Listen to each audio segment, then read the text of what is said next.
Hey everybody, today we're talking about the Comic-Con 2024 announcements from Marvel Studios. Hey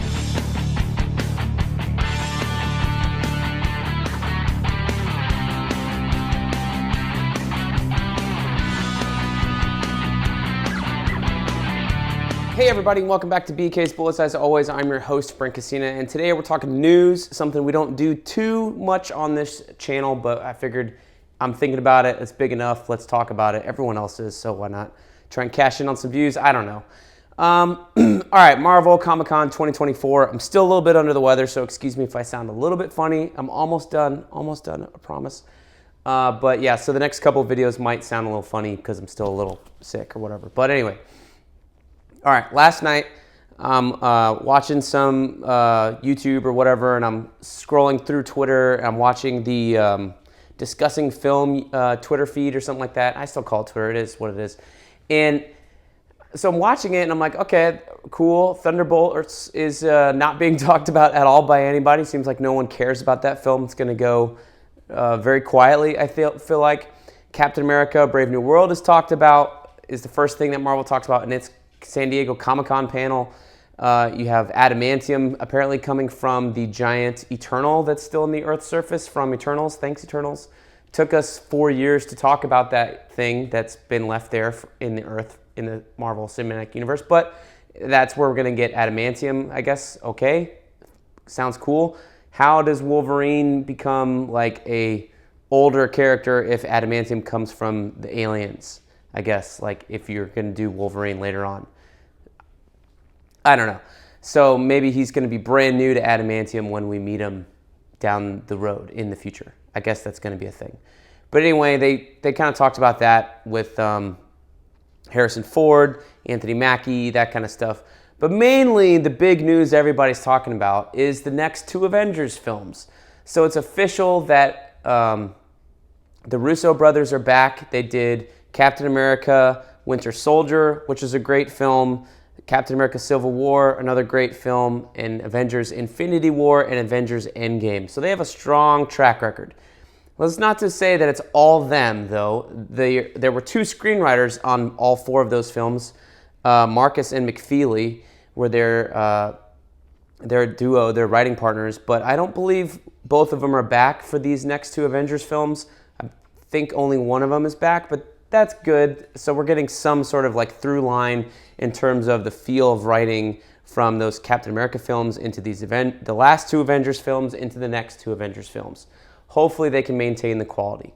So Avengers 5 was the Kang Dynasty, and I bought this stupid Kang Dynasty trade over there to read and review for the show, and it's no longer going to be Avengers Kang Dynasty. It's going to be Avengers Doomsday, followed by Avengers 6 in 2027, which will be Avengers Secret Wars. So no more Kang Dynasty, no more Kang. Thank you, Jonathan Majors, for blowing up your career. It's not to say it's his fault. I don't think anybody was really particularly excited for Kang after Quantumania kind of came and went. Was it last year?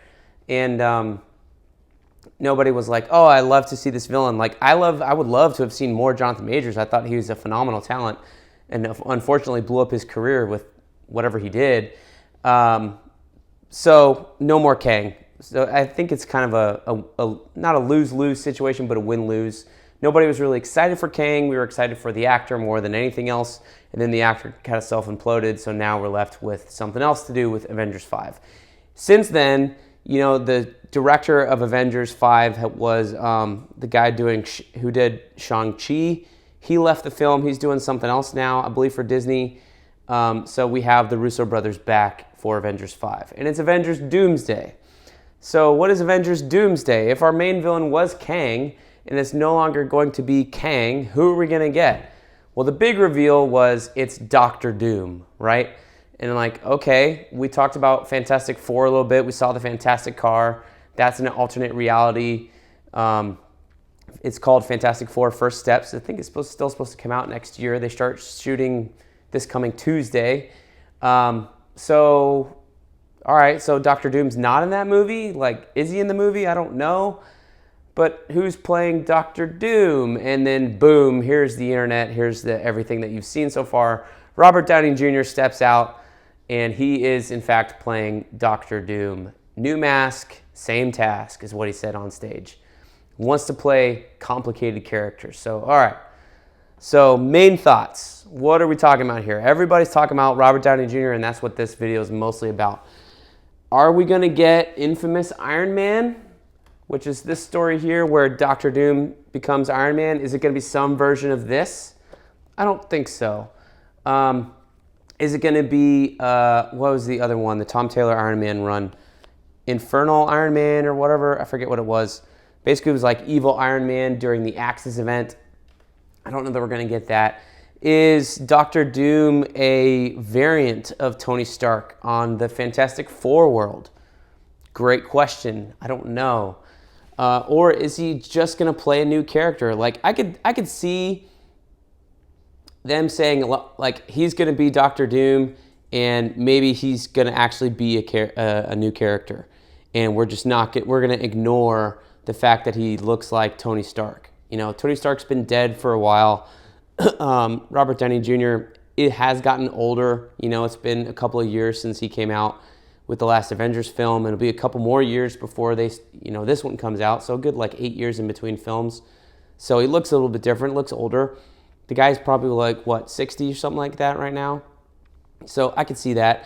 I think the thing I'm most excited about this is that maybe Robert Downey Jr. will actually have to act and not be himself. Like, Dr. Doom is not Tony Stark. He's pompous. He's an ass. He's a prick. He's just like, you know, the biggest, most confident person you've ever seen, but without the charm, right? And that's the main difference. Like, Tony Stark's really confident, and he's also pompous and a prick, but he's very charming about it, so it's like disarming a little bit. Whereas Dr. Doom is just the biggest jerk on the world stage. He's kind of like Trump in that way, except that he's actually smart. You know, Dr. Doom is actually smart, and he knows it, whereas Trump pretends he's smart, and just everybody believes it somehow. That's just my personal opinion of the man. Not talking politics, but that's my thing about Doom, is like, he's a jerk, and he realizes it, and he's not charming. So maybe Robert Downey Jr. will actually have to be acting, you know what I mean? We can't use the charm, we can't use the humor.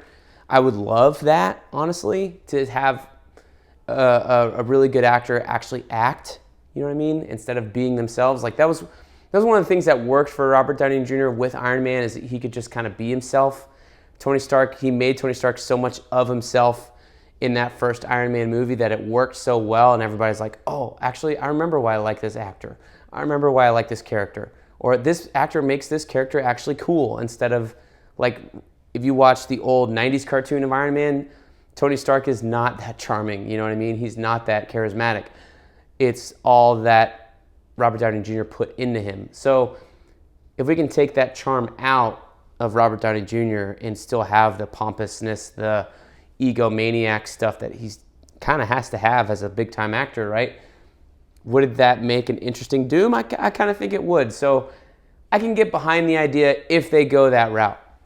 If it's a variant of Stark, you know, then you kind of lose me there. Like, I think fans want Downey Jr. back in the Marvel Universe. Okay, sure. Do they want Iron Man back? Yes and no. But I will take Downey Jr. back in the MCU if he wants to do it, as long as, like, he wants to play a legitimately different character. And I think that hopefully that's part of it. He did Iron Man from 2008 all the way through, 2019 when Endgame came out. So that's over 10 years. So hopefully he wants to play a brand new character and wants to leave Tony Stark behind. So I hope it's not a variant. I hope it's a pure distillation of Victor Von Doom and not a Tony Stark riff, right? That's kind of what I'm hoping for. So hopefully that is the case. So those are my basic thoughts on the matter. Take them or leave them. Let me know what you think is going to happen down below in the comments, and we will see you guys next time in the Funny Pages.